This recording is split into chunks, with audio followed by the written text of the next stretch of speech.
বন্যায় ৭ জেলায় ২৭ জনের মৃত্যু, ৭৪ উপজেলা প্লাবিত। প্রবল বন্যায় দেশের ১১টি জেলায় আক্রান্ত হয়েছে। এর মধ্যে ৭টি জেলায় মোট ২৭ জনের মৃত্যু হয়েছে। মঙ্গলবার দুপুর ১টায় সরকারের দুর্যোগ ব্যবস্থাপনা ও ত্রাণ মন্ত্রণালয়কে এক বিবৃতিতে এই তথ্য জানানো হয়েছে।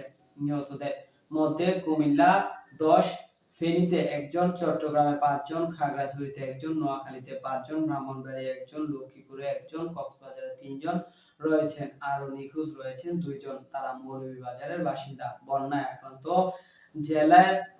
আক্রান্ত জেলা ১১টি, সেগুলো হচ্ছে ফেনী, কুমিল্লা, চট্টগ্রাম, খাগড়াছড়ি, নোয়াখালী, মৌলভীবাজার, হবিগঞ্জ, ব্রাহ্মণবাড়িয়া, সিলেট, লক্ষ্মীপুর ও কক্সবাজার।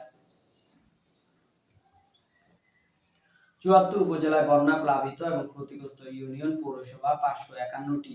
১১ জেলায় মোট ১২,০৭,৪২৯টি পরিবারের পানিবন্দী হয়ে পড়েছে। ক্ষতিগ্রস্ত লোকের সংখ্যা ৫৬,১৯,৩৬৫ জন। ক্ষতিগ্রস্ত লোকের আশ্রয় প্রদানের জন্য মোট ৩,৮৬৬টি আশ্রয়কেন্দ্র খুলে দেওয়া হয়েছে এবং আশ্রয়কেন্দ্রগুলোতে মোট ৫,০০,৭২৮ জন লোক এবং ৩৪,৪২১টি গবাদি পশু আশ্রয় দেওয়া হয়েছে। ১১ জেলায় ক্ষতিগ্রস্তের চিকিৎসা সেবা প্রদানের জন্য মোট ৬২০টি মেডিকেল টিম চালু রয়েছে। বিবৃতিতে বলা হয়েছে